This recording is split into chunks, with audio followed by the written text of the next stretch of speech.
কোরআন পড়লে লাভ কি?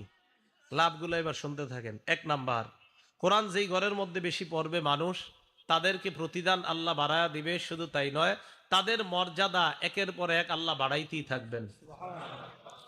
সূরা ফাতির আয়াত নাম্বার 29, 30 নাম্বার আয়াতে আল্লাহ বলেন, আউযু বিল্লাহি মিনাশ শাইতানির রাজীম, ইন্নাল্লাযীনা ইয়াতলুনা কিতাবাল্লাহ ওয়া আকামুস সালাত ওয়া আনফাকু মিম্মা রাযাকনাহুম সিররাও ওয়া আলানিয়া। নিশ্চয়ই যারা আল্লাহর কোরআন তেলাওয়াত করে, 2 নাম্বার ওয়া আকামুস সালাহ, নামাজ কায়েম করে, 3 নাম্বার ওয়া আনফাকু মিম্মা রাযাকনাহুম সিররাও ওয়া আলানিয়া, গোপনে প্রকাশ্যে আমি যাদেরকে রিজিক দান করলাম, এই রিজিক থেকে যারা আল্লাহর রাস্তায় খরচ করে, ইয়ারজুনা তিজারা, তারা এমন ব্যবসার আশা করে, লান তাবুর, যেই ব্যবসায় কখনো লস নাই, যেই ব্যবসা কখনো ধ্বংস হবে না, যেই ব্যবসা লাভ আর লাভ। কোরআন পড়লে, নামাজ পড়লে, দান করলে কোনো লস নাই, তা লাভ কি? ফাতিরের 30 নম্বর আয়াতে আল্লাহ বলেন, লিওয়াফিয়াহুম উজুরহুম, আল্লাহ তাদেরকে যেন তাদের পরিপূর্ণ প্রতিদান দিয়ে দেয়। ওয়ায়াজিদাহুম মিন ফাদলি, আল্লাহ যেন তাদেরকে প্রতিনিয়ত তাদেরকে অনুগ্রহ বৃদ্ধি করে দেয়। আয়াত প্রমাণ করে, যেই ঘরের মধ্যে কোরআন তেলাওয়াত করা হয়, ওই ঘরের মধ্যে যত সমস্যা, অভাব, অনটন আল্লাহ দূর করে দেয়। কোরআন পড়েন, সবাই কোরআন পড়েন। আগে কৃষকরাও সকালবেলা কোরআন পড়তো, সবাই কোরআন পড়তো আগে দেশ গ্রামে। 15-20 বছর আগে কোরআনের আওয়াজ ছিল। যেই মোবাইল আসলো হাতে হাতে, এখন শুধু মাসালা জিগায়, মোবাইলে পড়লে হবে কি হবে না, এটা জিগাইতে জিগাইতে আর পড়ে না। হবে, অবশ্যই হবে, মোবাইলে পড়লেও হবে, কিন্তু পড়েননি। মোবাইলে পড়লে হবে, কিন্তু পড়েন না তো। আল্লাহ আমাদেরকে কোরআন পড়ার তৌফিক দান করেন। 2 নাম্বার ফজিলত, কোরআনের সাথে যে মহব্বত লাগায়, কোরআনের সাথে যে ভালোবাসা স্থাপন করে, উনি যদি বস্তিরও হয়, 10 তলার হয়, তার দাম বেড়ে যায়। কি বললাম? বস্তির হইলেও দাম বেড়ে যায়। দলিল, ইবনে মাজা হাদিসের একটা কিতাব আছে, এই কিতাবের 218 নাম্বার হাদিস, মুসলিম শরীফও আসছে হাদিসটা। হযরত ওমর ইবনুল খাত্তাব রাদিয়াল্লাহু তাআলা আন, তখন আমিরুল মুমিনিন, তিনি মক্কায় একজনকে প্রশাসনিক কাজে দায়িত্ব দিলেন। যাকে দায়িত্ব দিলেন তার নাম রাফি ইবনু আব্দুল হারিস। শুধু রাফি মনে রাখলে চলবে, রাফি বলেন কি নাম? ওনাকে মক্কার প্রশাসনিক কাজের দায়িত্ব দিলেন ওমর ইবনুল খাত্তাব। এই রাফি লাকিয়া ওমর ইবনুল খাত্তাব বিউসফান, উসফান নামে একটা জায়গা আছে। এই জায়গায় হযরত ওমর ফারুকের সাথে মক্কার ওই প্রশাসক হযরত ওমরের সাথে দেখা করলেন। মক্কার আশেপাশে আবার ছোট ছোট এলাকা আছে, ওই এলাকায় আবার যারা দায়িত্বশীল, তাদের লিডার আবার ওই মক্কার প্রশাসনিক কাজের প্রধান যিনি, আবার বুঝেন, সবার প্রধান আমিরুল মুমিনিন হযরত ওমর। হযরত ওমর রাদিয়াল্লাহু তাআলা আনহুর অধীনে মক্কার প্রশাসক তখন রাফি। এই রাফি রহমতুল্লাহর অধীনে আবার মক্কার আশেপাশের যে গ্রামগুলা, তো এই গ্রামেরও আবার বিভিন্ন প্রশাসক আছে ছোট ছোট, এগুলার অধীন, কার অধীনে? মক্কার যিনি প্রধান তার অধীনে। তো উসফান নামক জায়গায় হযরত ওমরের যখন সাক্ষাৎ হয়েছে, হযরত ওমর ফারুক খবর নিলেন, কি ব্যাপার, কি অবস্থা তোমার? কাজী আলহামদুলিল্লাহ, ভালো হুজুর। তো হযরত ওমর ফারুক বললেন, মানিস্তাখলাফতা আলা আহলিল ওয়াদি, মক্কার আশেপাশে গ্রাম, এই গ্রামগুলোর মধ্যে তুমি কাকে প্রশাসক বানাইছো? রাফে জবাব দিলেন, ইবনে আবজা, আমি যাকে প্রশাসক বানিয়েছি তার নাম হলো ইবনু আবজা। বলেন, ইবনে আবজা। কি নাম? হযরত ওমর কয়, এটা আবার কে? মান ইবনু আবজা, ইবনে আবজা আবার কে? রাফে জবাব দেয়, রাজুলুম মিন মাওয়ালিনা, তিনি হলেন আমাদের একজন আজাদকৃত গোলাম। আজাদকৃত গোলাম। হযরত ওমর ফারুক বললেন, এটা আবার কি করলা? ফাস্তাখলাফতা আলা আহলিল ওয়াদি রাজুলাম মিন মাওয়ালিকুম, একজন গোলামকে তোমরা প্রশাসক বানায়া দিলা, একজন গোলামকে তুমি এত বড় দায়িত্ব দিয়ে দিলা। রাফে রহমতুল্লাহ জবাব দেয়, আমিরুল মুমিনিন তিনি যদিও গোলাম, তার মধ্যে আলাদা 3টা গুণ আছে। কয়টা? 1 নাম্বার, ইন্নাহু লাকারিউন লিকিতাবিল্লাহ, তিনি আল্লাহর কোরআনের অভিজ্ঞ ব্যক্তি। 2 নাম্বার, আলিমুন বিল ফারাইজ, ইলমুল ফারাইজের ব্যাপারে তার অনেক দক্ষতা। 3 নাম্বার, কাযিন, উনি বিচার সুন্দর করতে পারে। আমিরুল মুমিনিন, এই 3 গুণ থাকার কারণে আমি তাকে গ্রাম্য প্রশাসনিক কাজের দায়িত্বে নিয়োজিত করে দিলাম।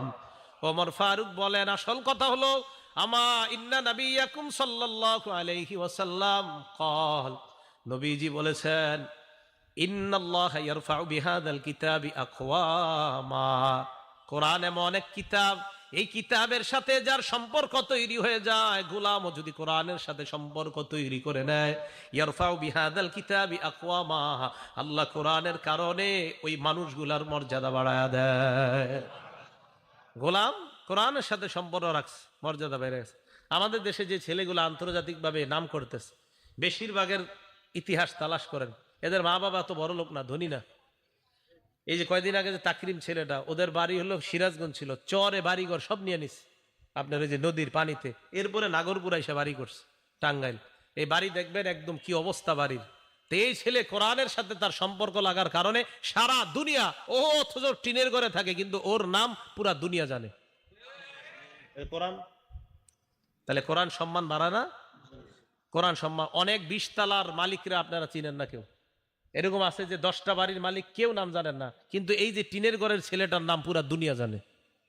কোরআন, কোরআনের সাথে যার সম্পর্ক লাগবে তার মর্যাদা বেড়ে যাবে। ইন্নাল্লাহা ইয়ারফাউ বিহাদাল কিতাবি আকওয়ামা, নিশ্চয় আল্লাহ পাক রব্বুল আলামিন এই কোরআনের মাধ্যমে, এই কিতাবের মাধ্যমে একদল মানুষকে মর্যাদা বাড়ায় দেয়, সম্মানিত করে দেয়। ওয়ায়াদউ বিহি আখারিন, আরেক দলকে আল্লাহ লাঞ্ছিত করে দেয়। আপনারাও দেখেন আপনাদের এলাকার এই যে ফরিদপুরের হযরত মাওলানা শেখুল হাদিস আব্দুল গাফফার সাহেবকে কে না চিনে বলেন? অথচ আপনাদের এই ফরিদপুরের অনেক ধনী মানুষকে আপনারা কেউ চিনেন না। তো বলতেছিলাম, কোরআনের সাথে যাদের সম্পর্ক লাগবে তাদের মর্যাদা বেড়ে যাবে। এগুলো 2 নাম্বার কথা। আবার কোরআনের সাথে সম্পর্ক রাখা যদি বেয়াদবি করে, তাদেরকে আল্লাহ লাঞ্ছিত করে। ওয়ায়াদউ বিহি আখারিন, অপর দলকে আল্লাহ লাঞ্ছিত করে। আল্লাহ কোরআনের সাথে মহব্বত রেখে কোরআন অনুযায়ী চলার তৌফিক দান করেন। 3 নাম্বার, কোরআনের একটা অক্ষর যদি কেউ পড়ে, তার আমলনামায় 10টা সওয়াব লেখা হয়ে যায়।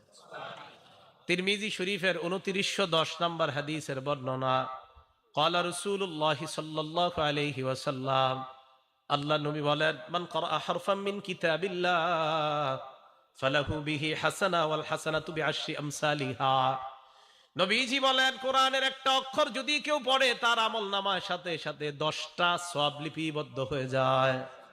পড়েন আমার সাথে, আলিফ লাম মিম। সবাই পড়ছেন না? আল্লাহ নবী বলেন, লা আকুলু আলিফ লাম মিম হারফুন, আলিফ লাম মিম পুরাটা একটা অক্ষর, এটা আমি বলি না। ওয়ালাকিন আলিফুন হারফুন, আলিফ একটা অক্ষর, লামুন হারফুন, লাম একটা অক্ষর, মিমুন হারফুন, মিম আর একটা অক্ষর। এই আলিফ লাম মিম তোমরা পড়লা, আল্লাহ নবী বলেন তোমাদের আমলনামায় 30টা সওয়াব লিপিবদ্ধ হয়ে গিয়েছে। 4 নাম্বার, কোরআন যে পড়ায় আর যে পড়ে তাদেরকে নবী দুনিয়ার সর্বোত্তম ব্যক্তি বলছে। কোরআন যে পড়ে আর যে পড়ায় তাদেরকে দুনিয়ার সর্বোত্তম ব্যক্তি বলছে। এই তিরমিজি শরীফের আগের হাদিসটা 2909 নাম্বার হাদিস, ক্বালা রাসূলুল্লাহ সাল্লাল্লাহু আলাইহি ওয়াসাল্লাম, খায়রুকুম মান তাআল্লামাল কুরআনা ওয়া আল্লামা, তোমাদের মধ্যে সর্বোত্তম ওই ব্যক্তি যে কোরআন শিখে এবং অন্যকে শিখায়। এলাকার ছোট্ট ছোট্ট মক্তবের মধ্যে উস্তাদরা ছাত্রদেরকে পড়ায়, বলো আলিফ, ছাত্র পড়ে আলিফ, বলো বা, ছাত্র পড়ে বা, বলো 2 নুক্তাওয়ালা কফ, ছাত্র পড়ে 2 নুক্তাওয়ালা কফ। এই যে উস্তাদ পড়ে আর ছাত্র পড়ে, উস্তাদ পড়ায় আর ছাত্র পড়ে, আল্লাহ নবীর ভাষায় নবী বলেন, আমি তোমাদেরকে দুনিয়ার সর্বোত্তম ব্যক্তি বলে ঘোষণা করলাম। আপনি মানেন আর না মানেন, রসুলের কথা এটা মানতেই হবে। না মানলে আপনার লস, মানলে আপনার লাভ। তাহলে যারা পড়ছে মাদ্রাসায়, যারা পড়াচ্ছে, তারা দুনিয়ার সর্বোত্তম ব্যক্তি। 5 নাম্বার, যে ব্যক্তি কোরআন পড়ে তার দৃষ্টান্ত সুস্বাদু গ্রামযুক্ত কমলা লেবুর মতো। কমলা লেবু যদিও আসলে কমলা লেবু না, এটা আরবে পাওয়া যায়, ফলটা উত্রুজ্জার মতো আসছে হাদিসে। উত্রুজ্জাটা অনেকটা মালটার মতো, তবে মালটা না, এটা আরবে পাওয়া যায়। সহিহ বুখারী হাদিস নাম্বার 5427 নাম্বার হাদিস। ক্বালা রাসূলুল্লাহ সাল্লাল্লাহু আলাইহি ওয়াসাল্লাম, আল্লাহ নবী বলেন, মাসালুল মুমিনিল্লাযী ইয়াকরাউল কুরআন কামাসালিল উতরুজ্জা, যেই মুসলমান, যেই মুমিন কোরআন পড়ে তার দৃষ্টান্ত হলো মালটার মতো বা কমলা লেবুর মতো। রিহুহা তাইয়্যিবুন ওয়া তা'মুহা তাইয়্যিবুন, যার ঘ্রাণও বড় চমৎকার, যার স্বাদও বড় চমৎকার। ইমানদার যদি কোরআন পড়ে ইমানের কারণে আর কোরআন পড়ার কারণে, এই দুইটা গুণের কারণে, 1 নাম্বার ইমান, 2 নাম্বার কোরআন, দুটোটার কারণে ওই ইমানদার আল্লাহর কাছে স্বাদ এবং ঘ্রাণওয়ালা ইমানদার হয়ে যায়। একজন কোরআন পড়ে আর একজন পড়ে না, আল্লাহ কয় এটার ঘ্রাণ আছে আমার কাছে খুব বেশি। আল্লাহর কাছে ঘ্রাণযুক্ত ইমানদার হয়ে যায়। ওয়া মাসালুল মুমিনিল্লাযী লা ইয়াকরাউল কুরআন, যে ইমানদার কোরআন পড়ে না তার দৃষ্টান্ত মাসালুত তামর, খেজুরের মতো। বলেন, যে ইমানদার কোরআন পড়ে না তার দৃষ্টান্ত কার মতো? খেজুর। খেজুর কিসের মতো? খেজুরের মতো। লা রিহা লাহা, খেজুরের ঘ্রাণ নাই। ওয়া তা'মুহা তাইয়্যিবুন, তবে খেজুর মিষ্টি। তা'মুহা হুলবুন, তার মিষ্টতা আছে। ঈমান থাকার কারণে তার মাঝে একটা স্বাদ আছে, কিন্তু কোরআন না পড়ার কারণে তার ঘ্রাণ নাই। তাহলে দুই মুমিন একসাথে আছে, একজন কোরআন পড়ে আরেকজন কোরআন পড়ে না। ঈমানের কারণে তার স্বাদ আছে, আরেক মুমিনের ঈমানও আছে, কোরআনও আছে, তার স্বাদও আছে, আবার আজীব একটা ঘ্রাণও আছে, তার একটা ঘ্রাণও আছে। 3 নাম্বার ওমাসালুল মুনাফিকিল্লাযী ইয়াকরাউল কুরআন কামাসালির রাইহদাম, কোন মুনাফিক যদি কোরআন পড়ে তার দৃষ্টান্ত গোলাপ ফুলের মতো। কোন মুনাফিক কোরআন পড়ে তার দৃষ্টান্ত গোলাপ ফুলের মতো। গোলাপ ফুল কেমন? কয় রিহুহা তাইয়্যিবুন, এই গোলাপ ফুলের ঘ্রাণ বড় চমৎকার। ওয়া তা'মুহা মুররুন, তবে স্বাদ একদম তিতা। মুনাফিক হওয়ার কারণে স্বাদ নাই, তবে ঘ্রাণ আছে। 4 নাম্বার ওমাসালুল মুনাফিকিল্লাযী লা ইয়াকরাউল কুরআন, যে মুনাফিক সমাজে বইলা বেড়ায় আমি ইমানদার, আসলে ইমানদার না, দিলেও ইমান নাই, মুখে শুধু বলে ইমানদার। 1 নাম্বার তার মুনাফিকি পরিচয়। 2 নাম্বার সে কোরআন পড়ে না, নামাজও পড়ে না, কোরআনও পড়ে না।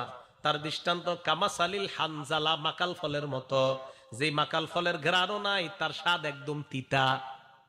তাহলে যেই ইমানদার কোরআন পড়ে তার দৃষ্টান্ত ঘ্রাণওয়ালা এবং স্বাদওয়ালা ফলের মতো। তাহলে আমরা ইনশাআল্লাহ ঘ্রাণওয়ালা এবং স্বাদওয়ালা ইমানদার যেন হতে পারি, আল্লাহ তৌফিক দান করে। তার মাদ্রাসায় যে ছেলেগুলা পড়াশোনা করে, আপনারা বলেন মক্তবে, মাদ্রাসায় অথবা উলামায়ে কেরাম যারা পড়ায়, তাদের তো 24 ঘন্টা তাদের থেকে একটা ওই কোরআনের ঘ্রাণ বের হতেই থাকে। সুবহানাল্লাহ। কি কথা বিশ্বাস হয়েছে তো সবার?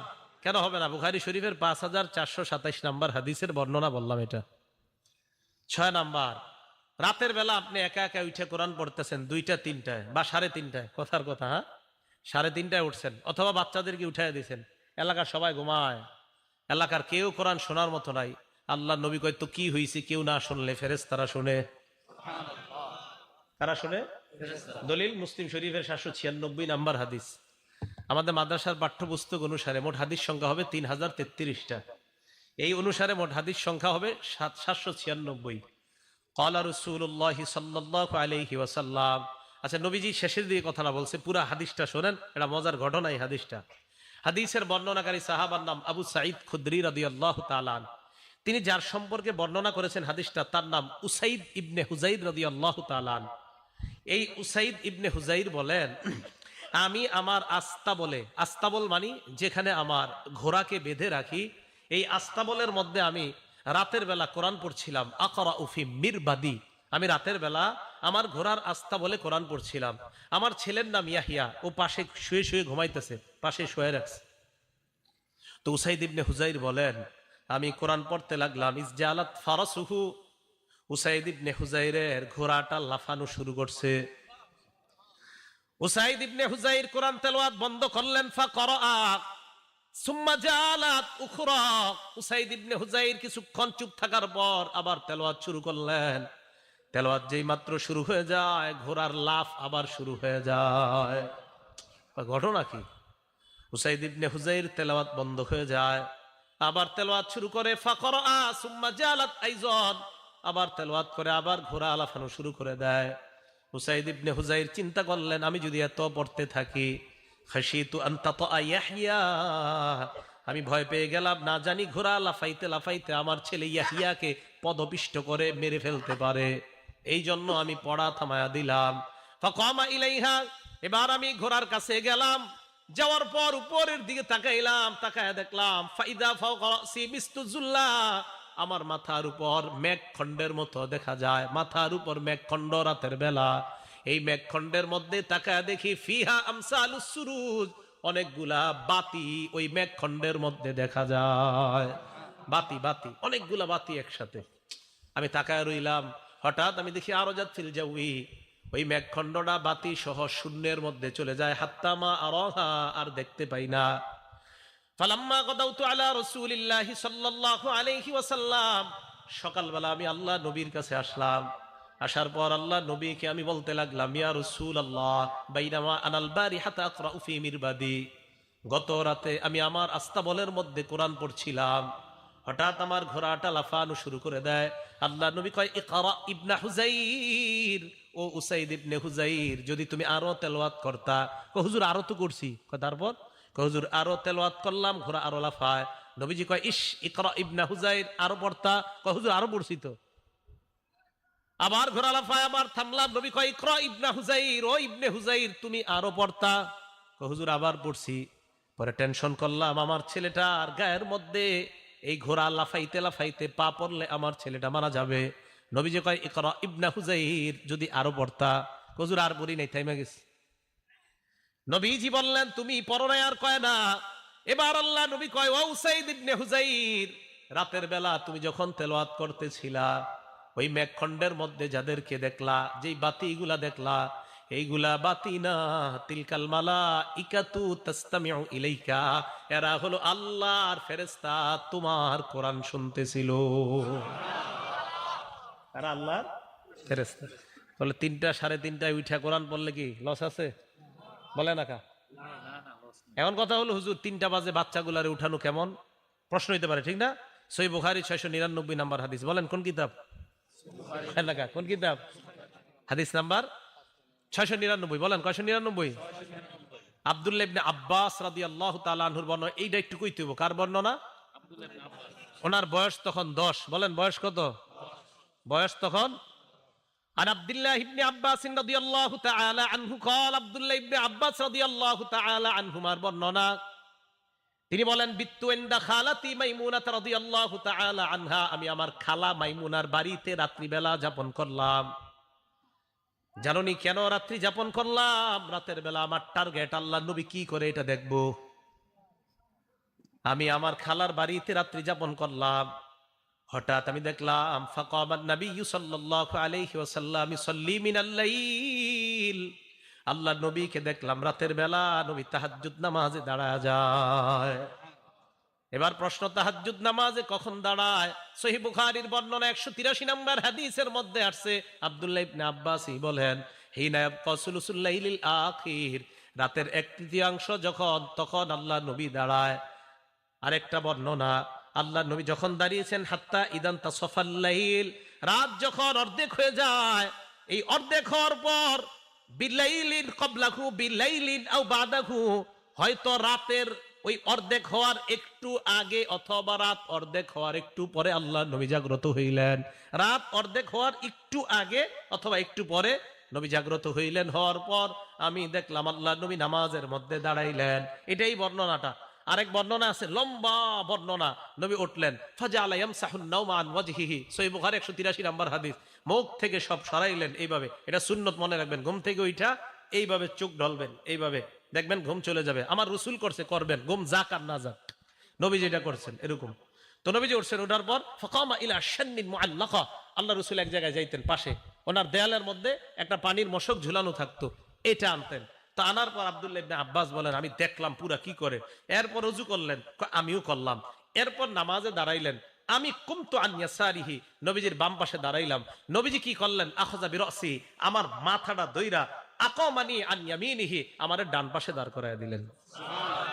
এখন আপনাদের প্রশ্ন, হুজুর আব্দুল্লাহ ইবনে আব্বাসের বয়স যে 10 বছর, এটা কই পেলেন? হইতে পারে প্রশ্ন। হ্যাঁ, আব্দুল্লাহ ইবনে আব্বাসের বয়স যে 10 বছর, এটা কোথায় পেলেন? মুসনাদ আহমদ হাদিস নাম্বার 3437 নাম্বার হাদিসে আছে।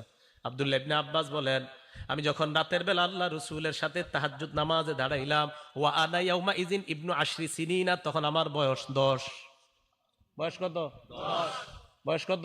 10। তো সমস্যা কোথায়? 10 বছরের বাচ্চা যদি রাতে 3টা 3:30টায় ওঠে, সমস্যা আছে? আর কেন নাই সমস্যা?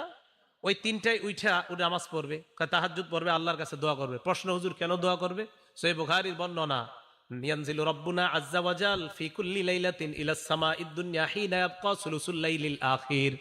রাতের 1/3 যখন হয়ে যায়, প্রত্যেক রাত্রে আমার রব প্রথম আসমানে আসে। আসার পর বলে, মাইয়াদউনি, আমার কাছে যে চাইবে, আমাকে যে ডাকবে, আমাকে যে ডাকবে, ফাস্তাজিবা লা, আমি তার ডাকে সাড়া দিব। ওয়া মাইয়াসআলুনি ফাউতিয়া, আমার কাছে যে চাইবে আমি তাকে দিব। ওয়া মাইয়াস্তাগফিরুনি ফাগফির লা, যে আমার কাছে ক্ষমা চাবে আমি তাকে ক্ষমা করব। একটা ছেলে আল্লাহর কাছে যদি বলে, আল্লাহ আমার 10 জন বন্ধু আছে, তারা 5 পৃষ্ঠা করে সবক দিতে পারে, আমি 2 পৃষ্ঠা কেন পারি না? মাবুদ তুমি আমাকে তাদের মতো যেন আমিও পারি, আমাকে তৌফিক দিয়ে দাও। হতেও তো পারে রাতের ওই অংশের দোয়া আল্লাহ কবুল করে তাকে ওই 10 জনের মতো মেধাবী আল্লাহ বানায়া দিবেন। কি কথা বুঝে আসছে? তাহলে রাতের বেলা যদি বাচ্চা উঠে, এটা কি দলিল সহ না দলিল ছাড়া? দলিল সহ। আল্লাহ আমাদেরকে বুঝার তৌফিক দান করেন। খার, বলছিলাম রাসূল আকরাম সাল্লাল্লাহু আলাইহি সাল্লাম বলেন, তারা ছিল ফেরেশতা। ভুলে গেছেন নি কোন জায়গায় ছিলাম? মুসলিম শরীফে 796 নম্বর হাদিসে ছিলাম। তো তারা ফেরেশতা, তিলকাল মালাইকা, তারা হলো ফেরেশতা, তারা তোমার পড়া শুনতে ছিল। এবার আল্লাহ নবী বলেন, লাউ করাতা, তুমি যদি পড়তেই থাকতা, আসবাহাত হাত্তা ইয়ারাহান নাস মা তাস্তাতিরু ইলাইহিম, তুমি যদি সকাল পর্যন্ত পড়তা, ফজরের আজান শুইনা মুসল্লিরা যখন মসজিদে আসতো, তারা সচক্ষে ফেরেশতাদেরকে দেখতে পাইতো। তাহলে রাতের বেলা কোরআন তেলাওয়াত করা, এটাও প্রমাণিত। রাতের বেলা তাহাজ্জুদ পড়া, বাচ্চা পড়বে, এটাও প্রমাণিত। ওই সময় আল্লাহ দেওয়ার জন্য প্রস্তুত থাকে, তাই বাচ্চারা ওই সময় উঠা তাদেরকে এই অভ্যাস করানো যে আল্লাহর কাছে চাওয়ার অভ্যাস করো, এটাও প্রমাণিত। আর ওই সময় মানুষ যদিও কোরআন তেলাওয়াত না শোনে, ওই সময় ফেরেশতারা কোরআন তেলাওয়াত শোনে, এটাও আমরা হাদিস থেকে প্রমাণ পাইলাম। আল্লাহ আমাদের সকলকে বুঝার তৌফিক দান করেন। 7 নাম্বার কথা, কোরআনের মর্যাদা এত বেশি, 2 ব্যক্তি শহীদ হয়ে গেছে। কয়জন? 2 জন শহীদ হয়েছে। এই 2 জন শহীদ হওয়ার পর কারে কবরে রাখবে? এক কবরে রাখবে 2 জনের আর কি। উহুদের যুদ্ধে প্রায় 70 জন শহীদ হয়েছে।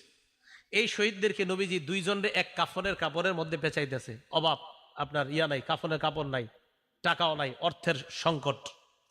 রাসূল আকরাম সাল্লাল্লাহু আলাইহি সাল্লাম 2 শহীদকে এক কাপড়ের মধ্যে পেঁচাইতেছে। সহিহ বুখারীর 1343 নম্বর হাদিস, 1343, 1343। এই হাদিসে আসছে, কারণ নবী সাল্লাল্লাহু আলাইহি ওয়াসাল্লাম ইয়াজমাউ বাইনার রাজুলাইনি মিন কতলা উহুদিন ফি সাওবিন ওয়াহিদ। উহুদের যুদ্ধে যারা শহীদ হয়েছে তাদের মধ্যে 2 ব্যক্তিকে আল্লাহ রাসূল এক কাপড়ের মধ্যে পেঁচাইলেন। পেঁচানোর পর আল্লাহ নবী প্রশ্ন করতেন, আইয়ুহুম আকসারু আখজান লিল কুরআন, এই 2 জনের মধ্যে কোরআন পারে বেশি কে? ফাইদা উশিরা ইলা আহাদিহিমা, সাহাবাদের মধ্যে যখন বলা হইতো, ইয়া রাসূলুল্লাহ এই 2 জনের মধ্যে ওমকে কোরআন বেশি পারে, আল্লাহ নবী কবরে রাখার সময় কদ্দামাহু ফিল লাহদি, ওই কোরআনওয়ালা শহীদকে আল্লাহ নবী প্রাধান্য দিয়ে কবরের মধ্যে রাখতেন। তাহলে কি বোঝা যায় বলেন? কোরআনওয়ালার মর্যাদা মরার আগে না মরার পরেও? বুঝেন নাই? কোরআনওয়ালার মর্যাদা মরার আগে না পরেও? কোরআনওয়ালার মর্যাদা শহীদ হওয়ার আগে না শহীদ হওয়ার পরেও? আল্লাহ বুঝার তৌফিক দান করেন। 8 নাম্বার, কোরআন যে ব্যক্তি পড়ে, যারা কোরআন পড়ে তারা আল্লাহর পরিবারভুক্ত হয়ে যায়। বলেন কোরআনওয়ালা কার পরিবারভুক্ত? একটু জোরে বলেন, কোরআনওয়ালা কার পরিবারভুক্ত? হ্যাঁ, কোরআনওয়ালা আল্লাহর পরিবারভুক্ত। দলিল ইবনে মাজাহ কিতাবের নাম, হাদিস নাম্বার 215 নাম্বার হাদিস। ক্বালা রাসূলুল্লাহ সাল্লাল্লাহু আলাইহি ওয়াসাল্লাম, আল্লাহ নবী বলেন, ইন্না লিল্লাহি আহলিনা মিনান নাস, মানুষের মধ্যে কিছু মানুষ আছে যারা আল্লাহর পরিবারের সদস্য। সাহাবারা প্রশ্ন করলেন, মান হুম ইয়া রাসূলুল্লাহ, এরা কারা আপনার কাছে জানতে চাই। আল্লাহ নবী জবাব দিলেন, হুম আহলুল কোরআন আহলুল্লাহি ওয়া খাসাতুহু, যারা কোরআনওয়ালা, কোরআনের ধারক বাহক, তারা আল্লাহর পরিবার এবং আল্লাহর বিশেষ অন্তর্ভুক্ত হয়ে যায়। উনি আমার আস্থা ভাজন, বলে না এরকম? উনি প্রধানমন্ত্রীর আস্থা ভাজন। কোরআনওয়ালারা আল্লাহর আস্থা ভাজন, আল্লাহর বিশেষ পার্সোনাল মেহমান হলো কোরআনওয়ালারা। আর আমরা সবাই কার বান্দা? আমরা সবাই কার বান্দা? আল্লাহর বান্দা। আমাদের মধ্যে যারা হাফেজে কোরআন, তারা আল্লাহর পার্সোনাল বান্দা, বিশেষ। এরা আমার পার্সোনাল, এরা প্রাইভেট আমার। তাহলে কোরআনওয়ালার মর্যাদা আল্লাহ দেয়, রসুল দেয়, আমরা দিতে সমস্যা কোথায়? আল্লাহ বুঝার তৌফিক দান করেন। 9 নাম্বার, কোরআনওয়ালাকে সম্মান করা, একজন হাফেজে কোরআনকে সম্মান করা মানে আল্লাহকে সম্মান করা। বলেন বলেন, কোরআনওয়ালাকে সম্মান করা, বলেন আল্লাহকে সম্মান করা। আবার বলেন, কোরআনওয়ালাকে সম্মান করা, আল্লাহকে সম্মান করা। আবু দাউদ শরীফ হাদিস নাম্বার 4843 নাম্বার হাদিস। ক্বালা রাসূলুল্লাহ সাল্লাল্লাহু আলাইহি ওয়াসাল্লাম, আল্লাহ নবী বলেন, ইন্না মিন ইজলালিল্লাহ ইকরামা যিস শাইবাতিল মুসলিম, সাদা দাড়িওয়ালাকে সম্মান করা, ওয়া হামিলিল কোরআন, কোরআনওয়ালাকে সম্মান করা, ওয়া ইকরামা যিস সুলতানিল মুকসিত, ন্যায়পরায়ণ শাসককে সম্মান করা মানে আল্লাহকে সম্মান করা। বলেন, সাদা দাড়িওয়ালারে সম্মান করা মানে কারে সম্মান করা? হাফেজে কোরআনকে সম্মান করা মানে কাকে সম্মান করা? ইনসাফওয়ালা ন্যায়পরায়ণ শাসককে সম্মান করা মানে কাকে সম্মান করা? তাহলে তিন ব্যক্তিকে সম্মান করা মানে আল্লাহকে সম্মান করা। এক নাম্বার সাদা দাড়িওয়ালা মুরব্বী, একে সম্মান করা মানে আল্লাহকে সম্মান করা। দুই নাম্বার হামিল কোরআন, যারা কোরআনের ধারক বাহক। সাদা দাড়িওয়ালা যারা দেখবেন, এদের দেখলে আলাদা একটা মায়া লাগে। এই যে ডিআইটি মসজিদের খতিব সাহেব হুজুর এতবার আলোচনা করছে, হুজুরে দেখবেন দাড়িটার দিকে তাকাইলে একটা মায়া লাগে, আলাদা একটা মায়া কাজ করে। আপনারা দেখবেন উনি বয়ান কি করছে, হ্যাঁ ওইটা না শুনে দেখবেন অনেকে এরকম যে আরে দাড়িটাই তো এত সুন্দর লাগে। আমি অনেক সময় বলি আল্লাহওয়ালাদের মজলিসে যাওয়ার জন্য শুধু এই কারণে আমি বলি যে আল্লাহওয়ালাদের মজলিসে যাবেন। হুজুর অনেক সময় যায়া যদি সামনাসামনি না বইতে পারি কথা বুঝি না। আমি কেন, অনেক সময় অনেক জায়গার মাইকের সমস্যা থাকার কারণে 3-4 তালা মসজিদে কথা বোঝা যায় না। আমি কই চেষ্টা করবেন আল্লাহওয়ালাদের মজলিসে গিয়া কি বলে ওইটা জানা দরকার নাই, খালি তাকায় থাকবেন, কতক্ষণ শুধু তাকায় থাকবেন, এইভাবে দেখতে থাকবেন। এই সাদা দাড়িওয়ালা আল্লাহওয়ালাদের দিকে শুধু তাকায় থাকবেন। এই যে তাকায় থাকবেন দেখবেন ভিতরে পরিবর্তন শুরু হয়ে গেছে।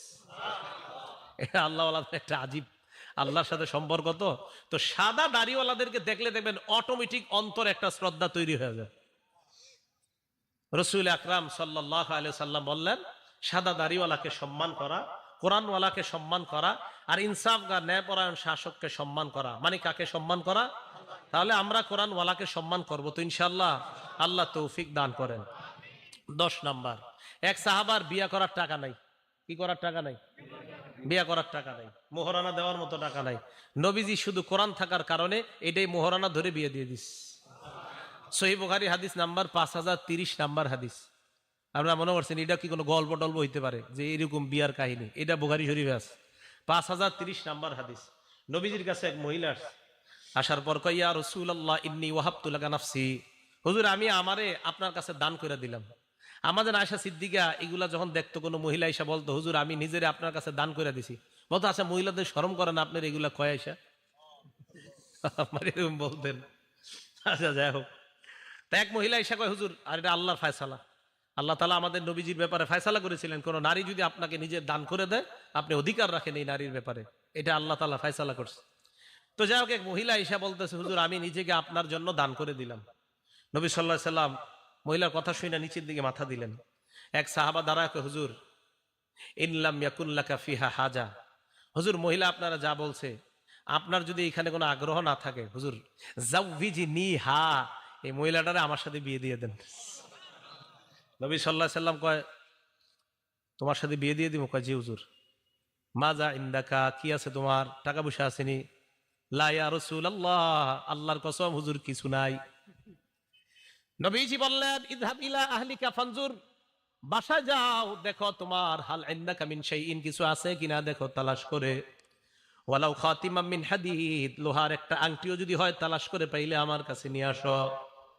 সাহাবা আয়েশা কয় হুজুর লোহার আংটিও নাই, আমার কাছে সবচেয়ে মূল্যবান দামি জিনিস হলো আমার এই লুঙ্গিটা।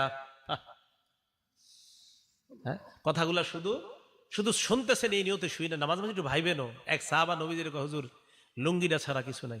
তাদের দিলগুলা কত সাফ ছিল, ঠিক না? কত সাফ দিলওয়ালা মানুষ ছিলেন তারা। হুজুর এই লুঙ্গিটা ছাড়া আর কিছু নেই। নবী সাল্লাল্লাহু আলাইহি সাল্লাম কয় লুঙ্গিটা এত সাফ ছিল। একটা হাদিস মনে পড়ে গেছে, এই শোনায় দিই। তিরমিজি শরীফের 3375 নাম্বার হাদিস। এক সাহাবা নবীজির কাছে আসছে, আসার পর কয় ইয়া রাসূলুল্লাহ ইন্না শারা'i আল ইসলাম কদ কাসুরাত আলাইয়া, হুজুর ইসলামের এত বিধিবিধান আমি মুখস্থ রাখতে পারি না। কত সহজ সরল দেখেন। নবীজি কয় তো কি করবো এখন কও? হুজুর আখবিরনি বিআমালিন, এমন একটা আমল আমার সংক্ষেপে শিখাইয়া দেন, আতাশাব্বাসু বিহি, আমি যেটা সবসময় আমল করতে পারি, যেহেতু সব মনে রাখতে পারি না, সংক্ষেপে একটা শিখাইয়া দেন যেটা আমলও করতে পারি, মনেও রাখতে পারি, আর মরলে যেন হুজুর তাড়াতাড়ি জান্নাতে যেতে পারি। নবী সাল্লাল্লাহু আলাইহি সাল্লাম কয়, লা ইয়াজালু লিসানুকা রতবাম মিন যিকরিল্লাহ, তোমার এই জিহ্বাটা সর্বদা যেন আল্লাহর জিকিরে তরু তাজা হয়ে যায়। জিহ্বাটা সর্বদা আল্লাহর জিকির দ্বারা ভিজিয়ে রাখবা, আল্লাহর জিকির দ্বারা সিক্ত রাখবা, মরবা আর আল্লাহর জান্নাতে প্রবেশ করবা। খুব সহজ সরল ছিলেন সাহাবায়ে কেরাম। যাক, বলতেছিলাম তোকে হুজুর লুঙ্গিটা ছাড়া আমার কিছু নাই। আল্লাহ নবী কয়, মিয়া তোমার এই লুঙ্গি যদি মোহর দাও, এটা কাইটা যদি অর্ধেক দাও, অর্ধেক দিয়ে তো কষ্ট হবে তোমার পড়তে, আর অর্ধেক যদি তোমার বউরে দাও, না যাও, বিয়া হবে না। কথা কিন্তু শেষ। নবীজি ডাক দিলেন, এই শোনো শোনো শোনো, হাল মা কামিনাল কোরআন, তো বিমাজা মা কামিনাল কোরআন, অথবা মা কামিনাল কোরআন, কোরআনের কিছু পারোনি তুমি? সাহাবা কয়, হুজুর জি, সূরাতুন কাজা ওয়া কাজা, ওই সূরাটা আমার মুখস্থ আছে। আল্লাহ রাসূল কয়, মাল্লাকতুকা হা বিমা মাআকা মিনাল কোরআন, শুধু কোরআনের কয়েকটা সূরা মুখস্থ পারো, এটাই মোহরানা ধরে তুমি এই মেয়েটাকে শিখাইয়া দিবা, বাস এটাই মোহরানা, মেয়েটাকে তোমার সাথে আমি বিয়ে দিয়ে দিলাম। কোরআনের দাম আছে। আল্লাহ বুঝার তৌফিক দান করেন। 11 নাম্বার কথা, কিয়ামতের ময়দানে কোরআনওয়ালাকে বলা হবে, পড়ো আর উপরে ওঠো, পড়ো আর উপরে ওঠো, পড়ো উপরে ওঠো, পড়ো উপরে ওঠো। যখন শেষ করবা পড়া, ওখানে গিয়ে তোমার স্টেজ শেষ হবে। আবু দাউদ শরীফ 1464 নাম্বার হাদিস। ক্বালা রাসূলুল্লাহ সাল্লাল্লাহু আলাইহি ওয়াসাল্লাম, আল্লাহ নবী বলেন, ইউকালু লিসাহিবিল কোরআন, কোরআনওয়ালাকে বলা হবে, করা ওয়ারতাকি, পড়তে রাহো আর চড়তে রাহো, পড়ো আর চড়ো, পড়ো আর চড়ো, পড়ো আর ওঠো, পড়ো আর ওঠো, পড়তে থাকো এবং উঠতে থাকো।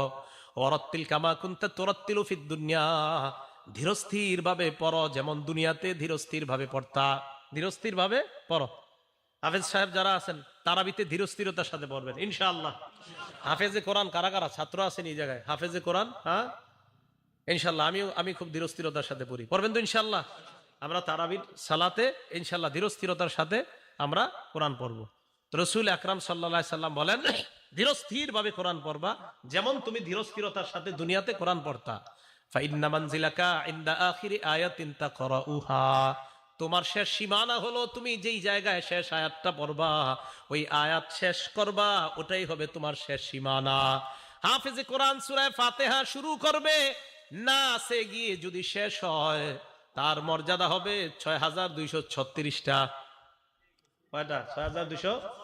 ওলামা ছাড়া অন্যরা বলেন 6236 না 6666 নাকি 66?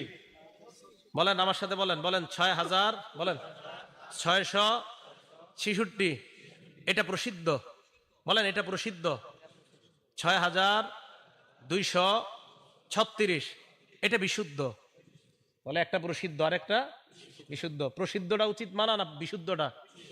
আল্লাহ বুঝার তৌফিক দান করেন।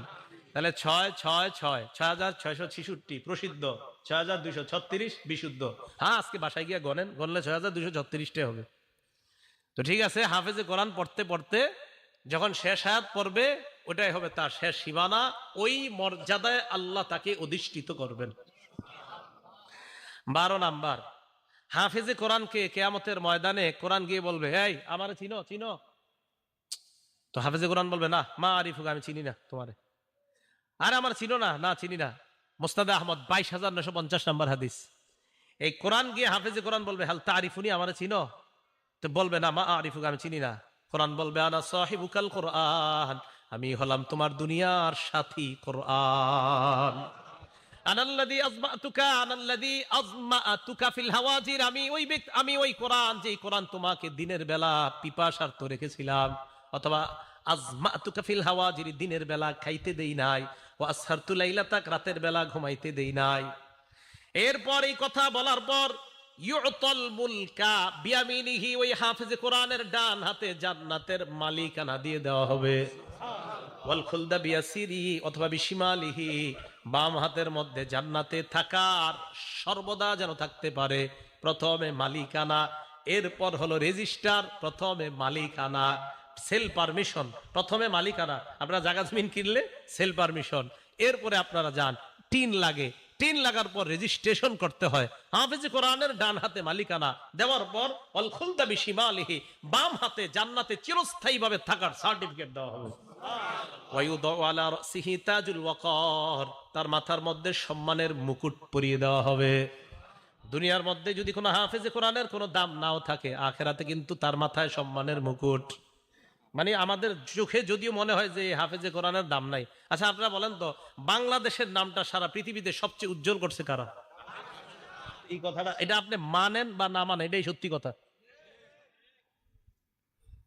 তাহলে কি বোঝা গেল? তো এই ব্যক্তিকে দেওয়ার পর এটা তো হইল ওয়ায়ুকসা ওয়ালিদাহু হুল্লাতাইন, তার মা বাবা তাদেরকে এমন 2 জোড়া পোশাক পরায় দেওয়া হবে, লা ইউকাউইমু লাহুমা আহলুদ দুনিয়া, দুনিয়ার সবাই মিলেও এই 2 জোড়া পোশাকের মূল্য দিতে পারবে না।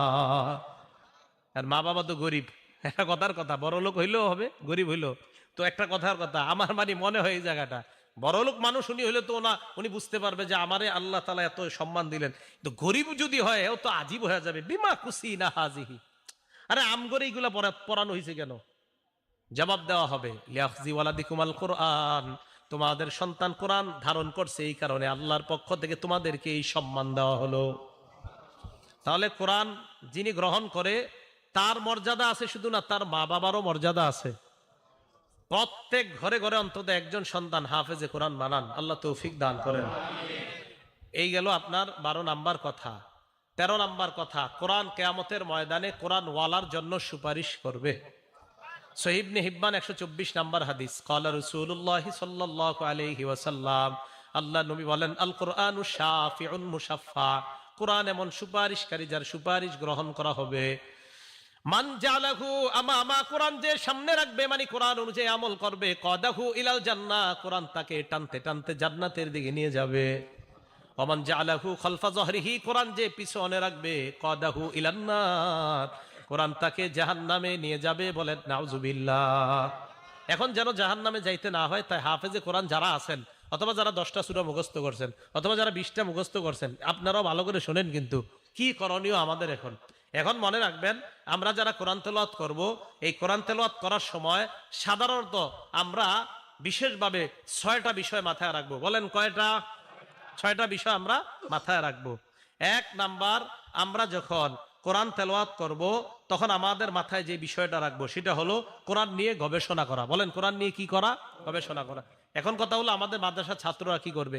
ওদেরকে দেখেন প্রথম 3 বছর আরবি সাহিত্যে পারদর্শী করা হয়, এরপরে আরো 2 বছর আরবি সাহিত্যের কিতাব পড়ানো হয়, কাফিয়া আছে ওই জামাতগুলোতে গিয়ে এরপর তাকে কোরআন দেওয়া হয়। কোরআন তরজমা মোটামুটি আয়ত্ত করার পর এরপর তাফসিরে জালালাইন আরবি টু আরবি তাফসির তাকে শেখানো হয়। এরপরে তাফসিরে বাইজবি, এটাও আরবি কিতাব, তাকে শেখানো হয়। এরপরে সহিহ বুখারীর মধ্যেও তাফসির অধ্যায় আছে, মুসলিম শরীফেও তাফসির অধ্যায় আছে। এইভাবে তাদের হাতে কোরআনগুলা তুলে দেওয়া হয়। কারণ কোরআনের ভাষা যেহেতু ইংরেজি এবং ফার্সি, তাই আমাদের মাদ্রাসার সন্তানগুলাকে আগে আরবি ব্যাকরণ শেখানো হয়। কি কোরআনের ভাষা কি? হ্যাঁ, তো এই বিষয়টা বুঝেন না কেন? খুব মানে কয় কি হুজুর, তো মুক্তব্যতে দিতে পারেন না এর কোরআন বুঝতে? কোরআনের ভাষা কি? হাদিসের ভাষা কি? তাই তাকে আগে 3 বছর আরবি সাহিত্যের উপর পারদর্শী করানো হয়, এরপর 2 বছর আরবি সাহিত্যের কিতাব পড়ানো হয়। এরপরে মোটামুটি আরবি রপ্ত হইলে তখন তাকে কোরআনের অনুবাদ পড়তে দেওয়া হয়। এরপরে আরবি টু আরবি অনুবাদ তাফসিরে জালালাইন, ওইটা পড়তে দেওয়া হয়। কি কথা বুঝে আসছে সবার? এখন আসেন তো, কোরআন পড়ার সময় 1 নাম্বার, কোরআনের আয়াত নিয়ে চিন্তা ভাবনা করা। সূরা সদের 29 নাম্বার আয়াতে আল্লাহ বলেন, কিতাবুন আনজালনাহু ইলাইকা মুবারাক, এই কিতাব আমি আপনাকে দিয়েছি, এটা বরকতপূর্ণ, লিয়াদাব্বারু আয়াতিহি, যাতে মানুষ এই কোরআনের আয়াতগুলা নিয়ে চিন্তা করতে পারে। 2 নাম্বার, যারা হাফিজে কোরআন আছেন অথবা যারা কয়েকটা সূরা মুখস্থ করছেন, প্রতিদিন চর্চা করতে হবে। শোনেন, যারা আলাম তারা থেকে 10টা সূরা মুখস্থ করছেন, চর্চার অভাবে যদি 2টা ভুলে যান, আল্লাহর কাছে জবাবদিহিতা করতে হবে, চর্চা কেন করেন নাই। হাফেজে কোরআনরা প্রতিনিয়ত কোরআন চর্চা রাখবেন। সহিহ বুখারীর বর্ণনা 5033 নাম্বার হাদিস, ক্বালা রাসূলুল্লাহ সাল্লাল্লাহু আলাইহি ওয়াসাল্লাম, আল্লাহ নবী বলেন, তাআহাদুল কোরআন, কোরআন তোমরা প্রতিনিয়ত চর্চা করো, প্রতিনিয়ত পড়বা, অভ্যাস করে নাও কোরআনের সাথে তোমরা চর্চা, একদিনও মিস করবা না। ফাওয়াল্লাযী নাফসি বিয়াদিহি লাহু আশাদ্দু তাফাসসিয়াব মিনাল ইবলি ফি উকলিহা, ওটের বাঁধন খুলে দেওয়ার পর দ্রুতগামী ওট যেমন দ্রুত দৌড়িয়ে পালিয়ে যায়, কোরআন যারা পড়ছে, পড়ার পর যারা চর্চা না করে তাদের থেকে কোরআন ওই দ্রুতগামী ওটের চাইতে আরো দ্রুত পালিয়ে যায়। বলেন নাউজুবিল্লাহ। এই জন্য সাধারণত বাচ্চাদেরকে মাদ্রাসায় রাখার চিন্তা করা হয়। কেন? মাদ্রাসায় রাখলে ওর রেয়ারটা যেন ভালো থাকে, তাই তাকে মাদ্রাসায় রাখার ফিকির করা হয়। কারণ মাদ্রাসায় না রাখলে ওরে যদি 2 ঘন্টার ছুটি দেন, ও ভিডিও গেমস খেলবে, ও মোবাইলে গেমস খেলবে, ও বাজারে গিয়ে ভিডিও গেমসের দোকানে গেমস খেলবে। এই জন্য মাদ্রাসায় রাখলে ও রেয়াদের মাদ্দাটা আরো ভালো হয়। আল্লাহ আমাদেরকে বুঝার তৌফিক দান করেন। 3 নাম্বার, কোরআন মাঝে মাঝে অন্যের কাছ থেকে শোনা এবং মাঝে মাঝে কোরআন অন্যের কাছ থেকে শ্রবণ করা। সহিহ বুখারী হাদিস নাম্বার 5055 নাম্বার হাদিস। আব্দুল্লাহ ইবনে মাসউদ রাদিয়াল্লাহু তাআলা আনহুকে রাসূল বললেন, ইকরা আলাইয়া, তুমি আমাকে কোরআন পড়ে শোনাও। আব্দুল্লাহ ইবনে মাসউদ জবাব দিলেন, আকরাউ আলাইকা ওয়া আলাইকা উনজিলা ইয়া রাসূলুল্লাহ, আমি আপনাকে কোরআন পড়ে শোনাবো, কোরআন না আপনার উপর নাজিল হয়েছে। উহিব্বু আন আসমাহু মিন গায়রি, কোরআন মাঝে মাঝে অন্যের কাছ থেকে আমার শুনতে মনে চায়। তাহলে কোরআন মাঝে মাঝে অন্যের কাছ থেকে শোনা। 4 নাম্বার, কোরআন মাঝে মাঝে অন্যকে শোনানো। সহিহ বুখারী হাদিস নাম্বার 4964 নাম্বার হাদিস। বলেন তো মাদ্রাসার ছাত্ররা একজন আরেকজনকে কোরআন শোনায় কিনা? আপনার বৃহস্পতিবার ওই যে সবিনা হয়, এরপরে আমুক্তা সাতসবক, এগুলো একজন আরেকজনকে শোনায়। তো কোরআন মাঝে মাঝে অন্যেরটা শোনা, মাঝে মাঝে নিজে অন্যকে শোনানো। অন্যকে শোনানোর দলিল বুখারী শরীফের 4964 নাম্বার হাদিস। দেখেন, আমি প্রত্যেকটা কথা দলিল দিয়ে এই কারণে বলতেছি, আপনার সন্তানকে মাদ্রাসায় দিয়ে আপনি ঠকেন নাই, আপনি জিতে গেছেন, এবং ঠকবেন না, আপনি জিতে যাবেন ইনশাআল্লাহ। তো 4964 নাম্বার হাদিসে আসছে, রাসূল সাল্লাল্লাহু আলাইহি সাল্লাম ওনার সাহাবা উবাই ইবনে কাবকে বলে, উবাই, ইন্নাল্লাহা আমারানি আন আকরা আলাইকা, উবাই, আল্লাহ আমাকে বলছে আমি যেন তোমারে কোরআন পড়ে শোনাই। হযরত উবাই বলে, ইয়া রাসূলুল্লাহ, আল্লাহু সাম্মানি, হুজুর আল্লাহ কি আমার নামটা নিছে? নবীজি বলে, হ্যাঁ, আল্লাহু সাম্মানি লাকা, আল্লাহু সাম্মাক আলী, আল্লাহ তোমার নামটা ধরেই বলছে তোমাকে যেন আমি কোরআন পড়া শোনাই। দেখছেন, হযরত উবাই ইবনে কাব হলো সাহাবাদের মধ্যে সবচেয়ে শ্রেষ্ঠ কারি। এই জন্য উবাই ইবনে কাবের কোরআনের সাথে এত গভীর সম্পর্কের কারণে আল্লাহ উবাই ইবনে কাবের নাম বলছেন।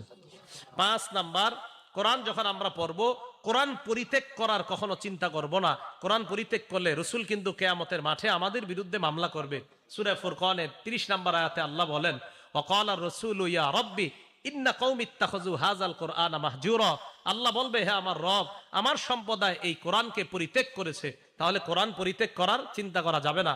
6 নাম্বার, মাথায় রাখবেন, পড়ার সময় চিন্তা করবেন আমার পড়া কি শুদ্ধ হইতেছে নাকি হয় না, এই চিন্তা করা। এই জন্য কোরআন শিখতে হবে কোরআনের অভিজ্ঞ ব্যক্তিদের থেকে। বলেন, কোরআন শিখতে হবে কাদের কাছ থেকে? তাহলে এবার বলেন তো, হাফেজে কোরআন হইতে হবে কাদের কাছে? হাফেজদের কাছে। হাফেজে কোরআন হইতে হবে কাদের কাছে? হাফেজের কাছে। অভিজ্ঞ ব্যক্তি থেকে কোরআন শিখার দলিল সহিহ বুখারী 4999 নাম্বার হাদিস। রাসূল আকরাম সাল্লাল্লাহু আলাইহি সাল্লাম বলেন, খুজুল কোরআন মিন আরবাআ, 4 জনের থেকে তোমরা কোরআন শিখো। মিন আব্দুল্লাহ ইবনে মাসউদ, 1 নাম্বার আব্দুল্লাহ ইবনে মাসউদ, 2 নাম্বার সালিম, সালেম থেকে শিখো। 3 নাম্বার উবাই ইবনে কাব, 4 নাম্বার মুআজ ইবনে জাবাল। এই 4 জন থেকে তোমরা কোরআন শিখো, কারণ তারা 4 জন কোরআন বড় চমৎকার পড়ে। আব্দুল্লাহ ইবনে মাসউদের ব্যাপারে তো আল্লাহ রাসূল বলেন যে ইবনে মাসউদ যেইভাবে কোরআন পড়ে আল্লাহ কোরআনটা এইভাবেই নাজিল করছে। তাহলে কোরআনের অভিজ্ঞ ব্যক্তিদের থেকে কোরআন শিখা। তাহলে কি বুঝতে পারলাম? কোরআন এমন এক কিতাব, যে কিতাবে কোনো সন্দেহ নাই। কোরআন হেদায়েত, কোরআন রহমত, কোরআন বরকত। কোরআন ওয়ালার মর্যাদা আছে, কোরআন ওয়ালার বাবা মায়েরও মর্যাদা আছে। কোরআন শিখতে হবে কোরআনের অভিজ্ঞ প্রাজ্ঞ ব্যক্তিদের থেকে।